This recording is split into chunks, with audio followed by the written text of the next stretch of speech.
All right, so today's lesson's called the chain rule or derivatives of composite functions. Now, composite functions is usually something that we talk about in MHF, but this year we didn't get to it. So I'll talk briefly about what it is, but it's not, you don't really have to worry about that. This is a composite function right here. When you have a function of a function.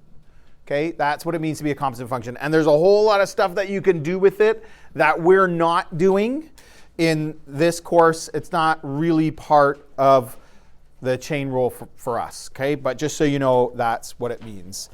And it has a few different notations, but I don't think they'll really come up.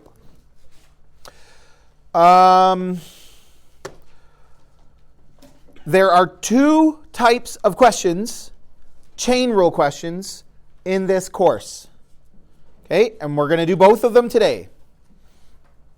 So after doing the homework, you want to be able to identify each type and know how to solve each type.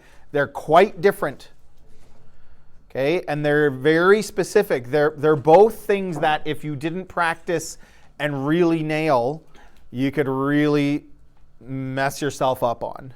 So this is stuff that you kind of have to make sure that you've really figured it out. And you're not just going to wing it on the test, I guess. Okay?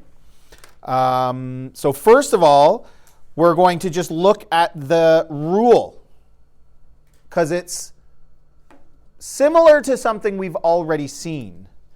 If f and g are functions that are differentiable, and h is another function that's a composite function, a composition of f and g, sometimes we call this f circle g, not in this course at X. But if you see that in university or something like that, then that's what that means. F circle g means f at g at x, which just means this, okay? And whether it's f at g at x or g at f at x, those are two totally different things, just FYI. Again, not going to be relevant for us really, but f at g and g at f are not the same thing. Okay, so this is the rule. If all those things are true, h at x is f at g at x, then h prime is f prime at g times g prime. Okay, that's the rule. That's part of what we have to get used to. Now, consider this. If f is x cubed, then f prime is what? Close. What? 2x? That's not right. So 3x squared. Hopefully that's easy. After our quiz yesterday, you should be able to do something like that easily. Okay, and g prime is 8x minus 5. Okay. So we're going to look at this in two different ways and notice a bit of a parallel. Another way of writing h at x would be f at, well, what is g at x? It's 4x squared minus 5x, right? And what is this? Well, function notation says you just take whatever's in these brackets and sub them in for x. So I'm going to sub them in for x for f this time, which means this is equal to 4x squared minus 5x all cubed. Right? That's a different way of thinking about h at x in this case. So I'm going to come over here, and I'm going to start again. H at x equals f at g at x. Okay. Or if I say this is the same as g at x, cubed.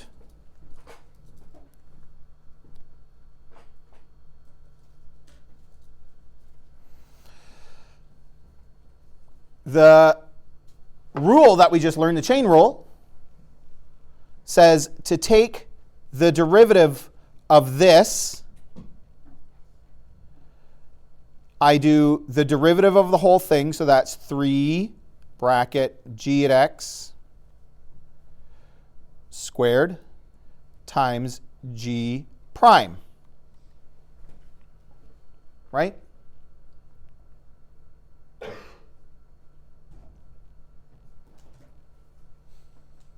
Yes or no? Do we follow that?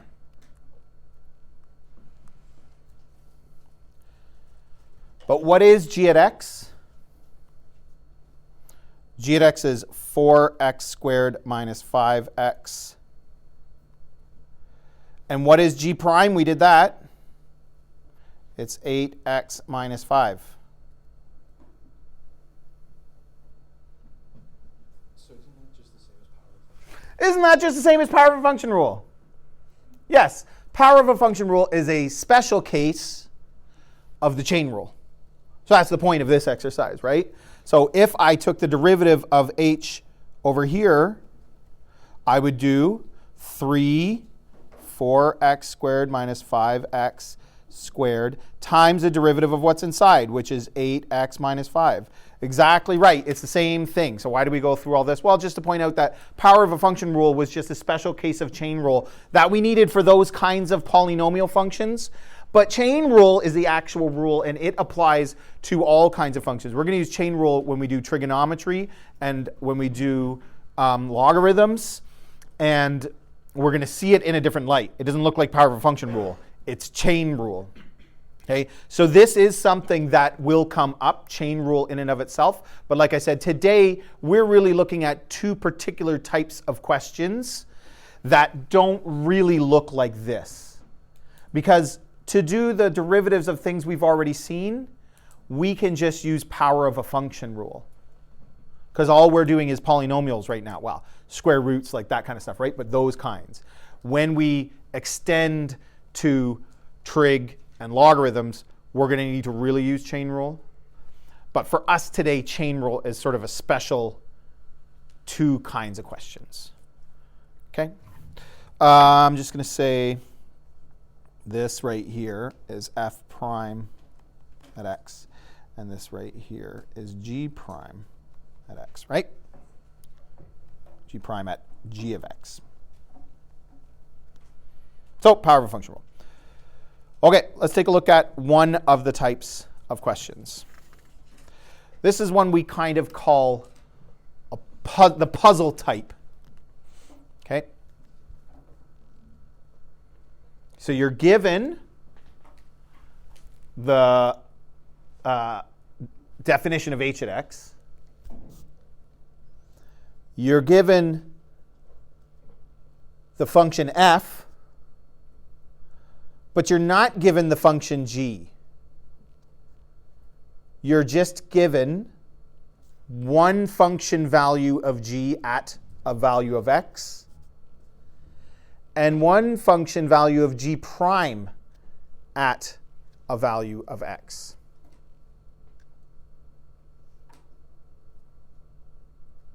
So you're given little bits and bobs of information. Okay? And we're asked to find h prime at 4. Just going to make sure everybody gets that written down so you can follow along. We're going to start with this.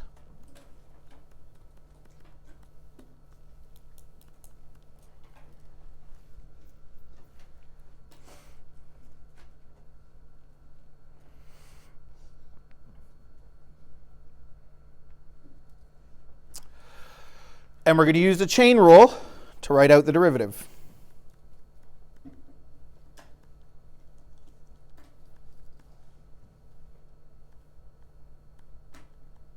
So you do need to know that definition of the chain rule. Yep. Yeah.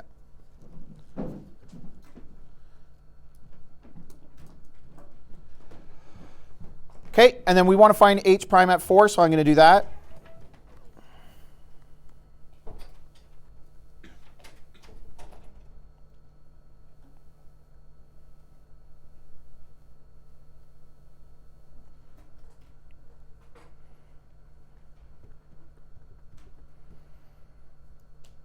So this is kind of the setup.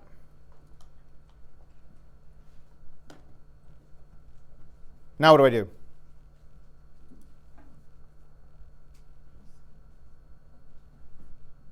This here? Yeah, we've got those values, right? We've got g prime at 4 and g at 4. We know what these are, so let's sub them in. So f prime g at 4 is negative 2 times g prime at 4, which is 1. Now what?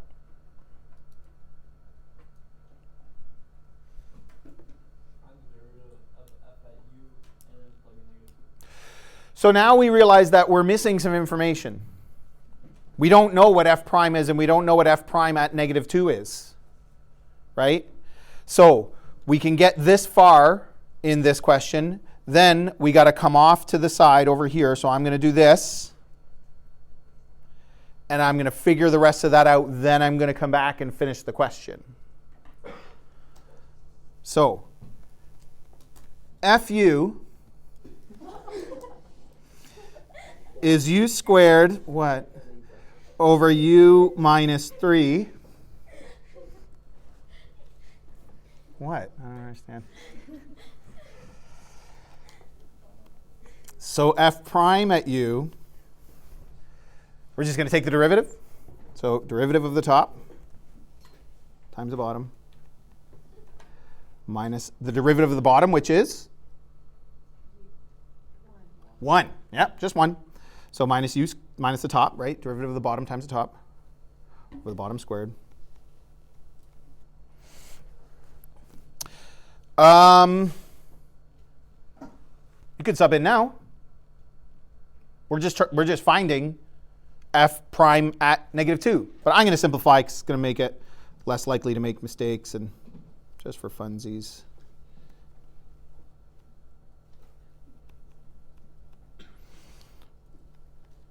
Two u squared minus 1u squared is u squared minus 6u over u minus 3 squared.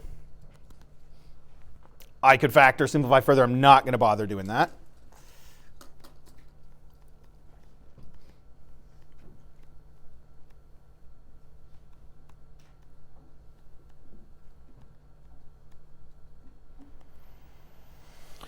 So that looks like 4 plus 12 over negative 5 squared, so 25. So 16 over 25.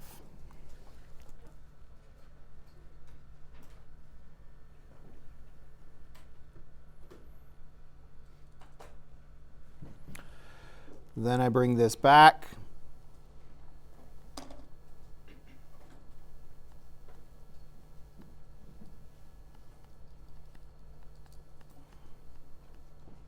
And that equals 16 over 25. Because times 1 is just the same thing. Sometimes you got to do a little bit of math there.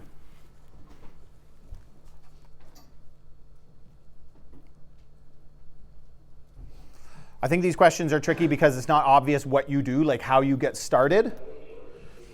So knowing that you use the chain rule to write out the derivative, then when you see these, then you sub in 4. And when you see g at 4 and g prime at 4 and you realize that you have those values, hopefully that will help you move forward in the right direction for what to do, right? And then you get to a point where you're missing information, and so you have to do some work off to the side to find it. And please keep these organized, not everything all over the place that I can't follow. That's one of the two types of questions that we're looking at today. Any questions? Yep. Oh gosh, why is it always about how many marks? 1, 2, 3, 4, 5, something like that. Depending on how hard the derivative is to take, depending on how easy the derivative is to take when you take it over here, depending on maybe there's a bit of extra fraction math involved, like it could be things like that, right? But they tend to be fairly standard. Okay, the other type requires taking a look at something in a little bit of a different way. I told you at the beginning of calculus that there were two inventors of it. They invented it separately at the same time. And I think because they were solving similar kinds of questions that were like popular questions in mathematics at the time. One of them was somebody that everybody's heard of, Isaac Newton. but my understanding is his notation was difficult to follow, so we don't really use his notation. So we tend to use the other person's notation more so, which was Leibniz. Okay, so we call this one Leibniz notation chain rule questions because we're going to use a type of his notation. Okay, but it's just the other kind of chain rule question. If you didn't practice these enough and you couldn't even tell which one was which on the test, you'd be in a lot of trouble. What is the derivative of y equals x squared? We can all do this. 2x, but we're going to say dy by dx equals 2x. Now, that's Leibniz notation, the dy by dx. Okay, we get that from Leibniz. So what's the derivative of a equals x squared? dA by dx equals 2x. That's right.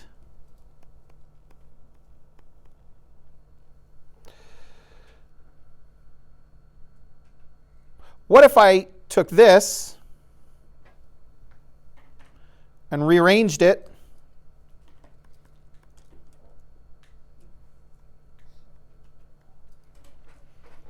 what would happen then if I took the derivative?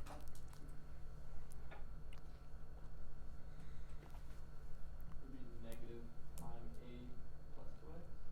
Say again, negative. Negative a prime.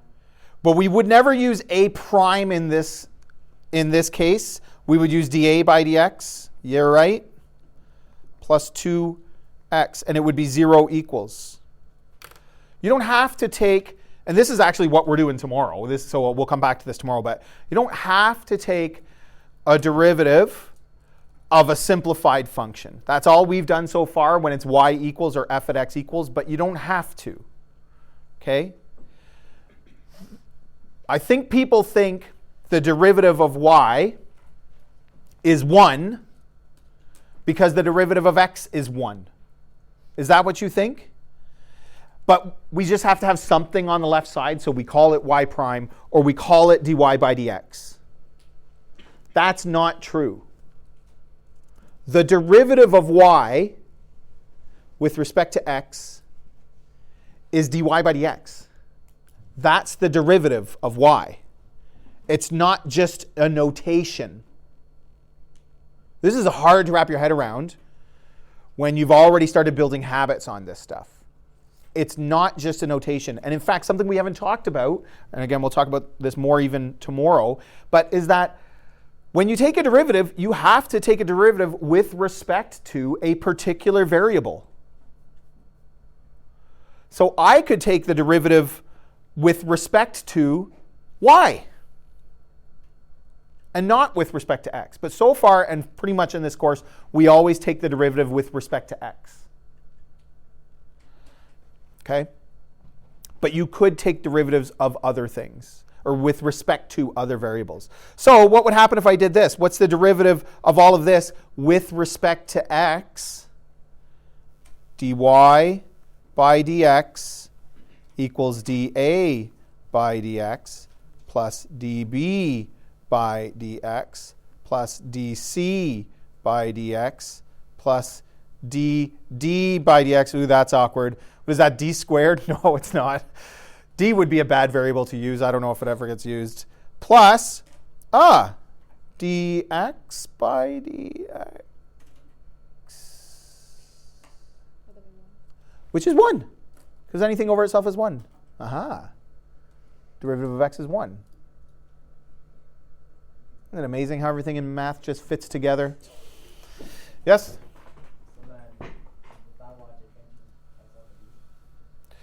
Can you cancel out the d's? What do you mean? Oh, these ones. Like that? No. Because the d is more like a function than a variable.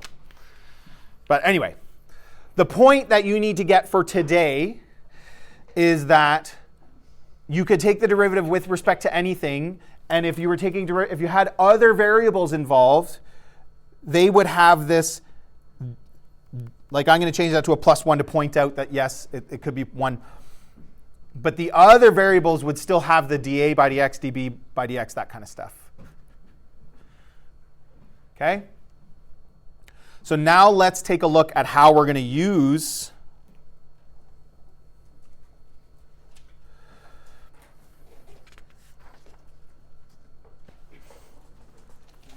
these functions.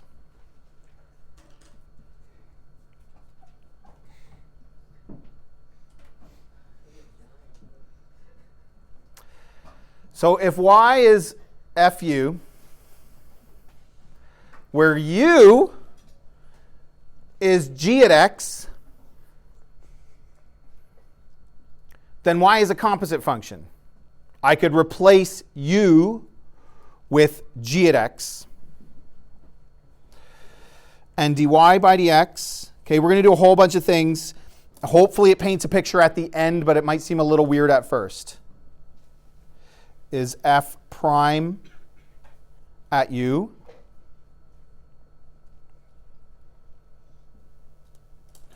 which is f prime at g at x.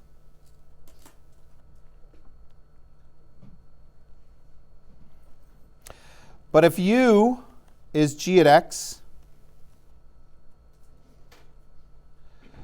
then what's du by dx? G prime x. So I've got y, and I'm taking the derivative of it with respect to x, so I get dy by dx equals f prime at u, where u is g at x. But if u is g at x and I take its derivative with respect to x, then du by dx is g prime at x. So then if I go back and I go y equals fu, y equals f at g at x,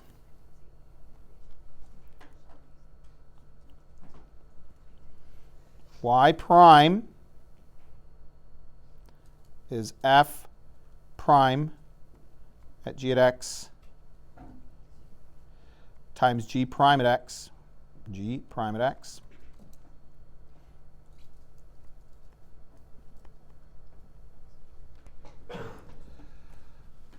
What does dy by dx equal?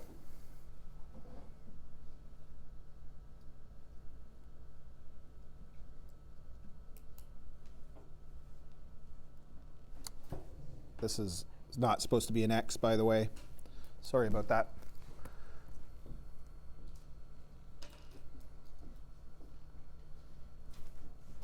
dy by du times du by dx. Aha. So, where are we? F prime at g at x, which is dy by du, f prime at g at x, dy by du. G prime at x is du by dx. We're just getting these from here. Then I can rewrite dy by dx is dy by du times du by dx. And whatever you guys were laughing at before, I don't understand, but these do cancel out to give us dy by dx. That makes sense.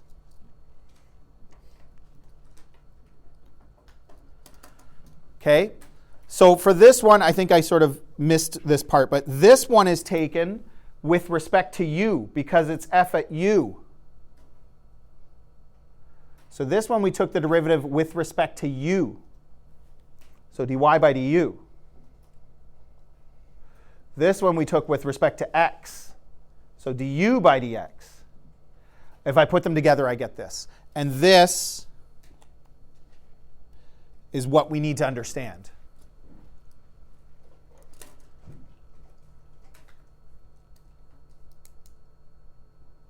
Okay, let's see this in action.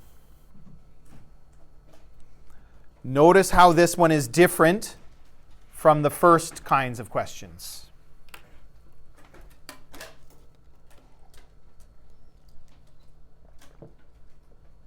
I'm given y and I'm given u. So I'm given the two functions. The puzzle kind of question didn't have two functions. You were given one, and you were given values.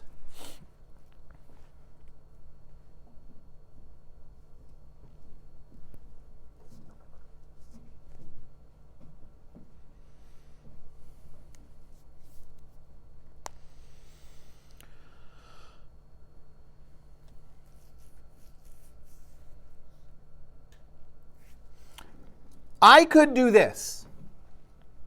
Just watch for a minute.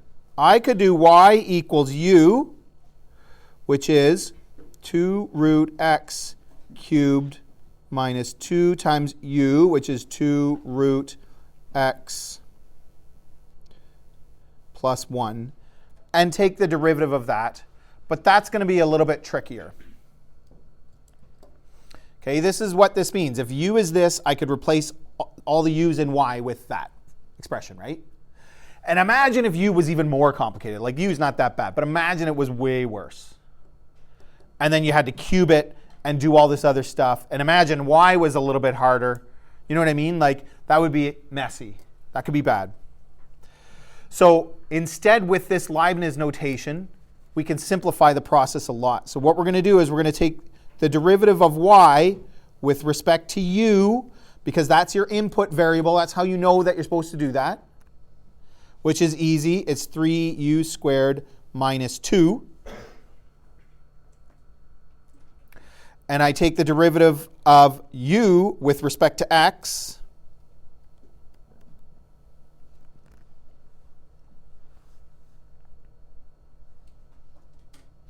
So 1/2 times 2 is 1, which equals x, and then subtract 1 from the exponent. Or 1 over root x is what that would work out to. As we get deeper and deeper into this course, I'm going to start skipping steps and going straight to more simplified versions of these things. So you know, you're going to have to be able to keep up. That being said, if you ever miss anything, you can ask, or you can ask me later, but it's coming. Like that is coming, right? This is how it goes when we take baby steps at first, but then we start to take big boy steps later. Okay? Okay. Now we use this idea that we just talked about, dy by dx equals dy by du times du by dx.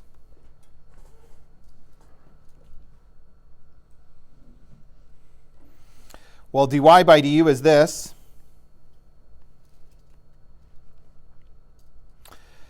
And du by dx is this.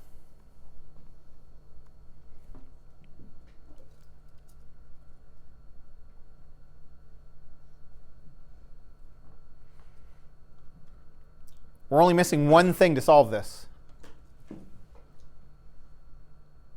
What are we missing?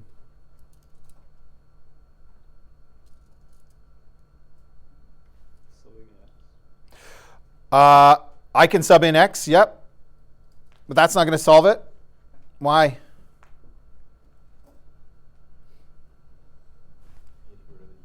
Because we don't know what u is. Why? So,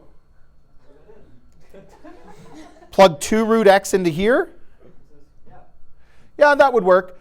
Here's what's even better. Why don't I just find what u is when x is 4?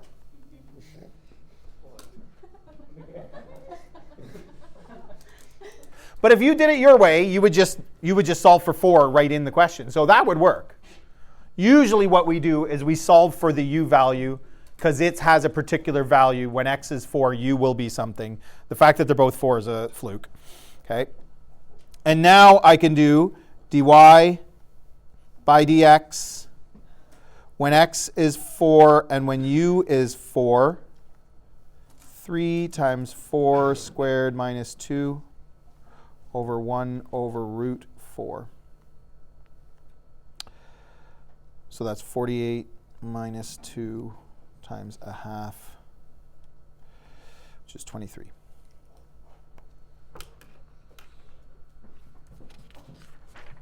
We're going to do one more of these. Any questions?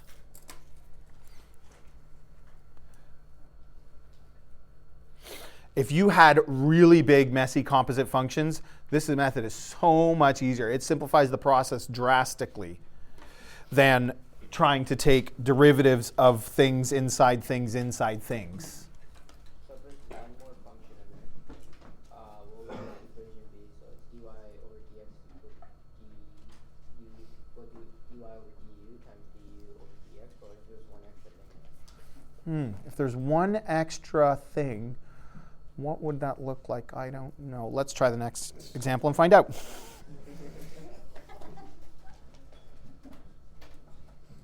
It's almost like he was planted. Munivar, ask this question when we get to the...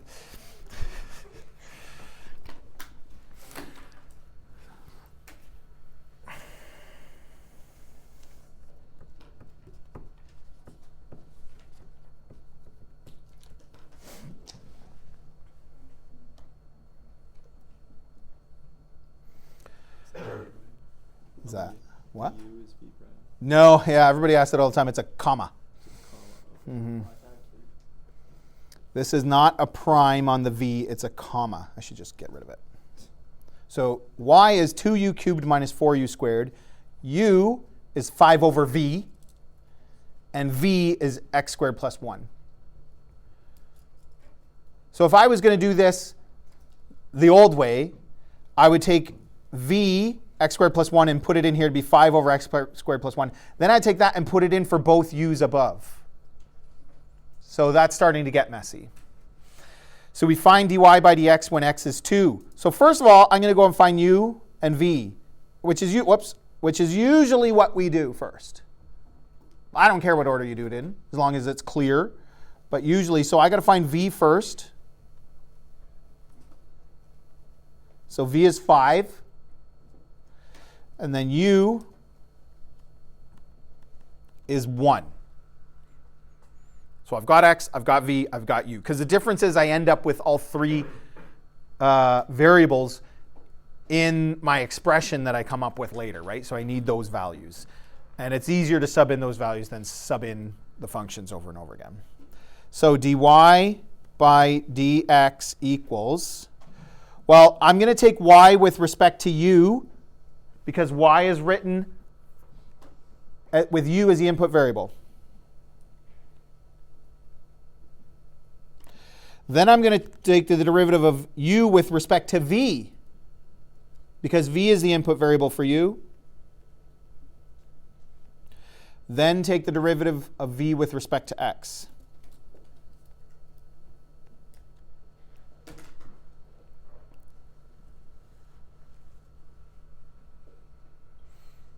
And you can see how they cancel out in line to give me dy by dx. And I'm just going to do the derivatives right here in place. You could do them off to the side, but you could save yourself some trouble. They're not usually really hard derivatives. So dy by du looks like 6u squared minus 8u.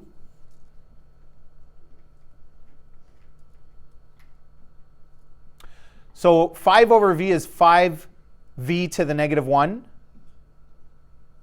So my derivative is going to be negative 5v to the negative 2, or negative 5 over v squared. That's a common step. When you just have something over v, we don't maybe need to rewrite. By all means, go for it. Rewrite it and take your time, take your steps, and leave it as v to the negative 2. It doesn't matter, right? You're just subbing in anyway. It's up to you. But it's something that we often start getting used to, is taking derivatives of fractions like this a little bit more quickly. Okay, and then finally, looks like 2x.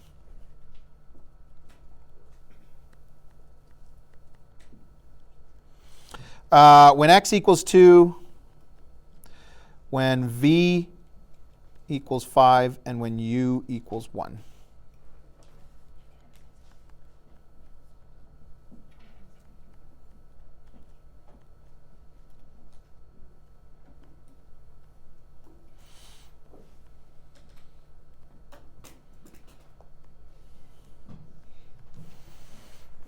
So that looks like 6 minus 8, negative 5 over 25, or 1/5, times 4, which looks like positive 8 over 5.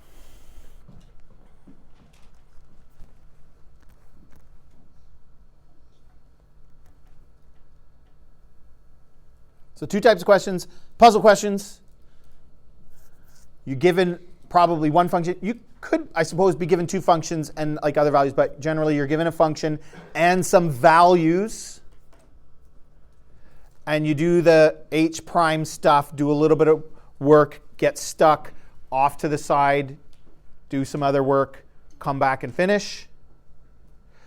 And then the Leibniz notation questions, where we're given x equals 2, we find the other values for u and v or whatever.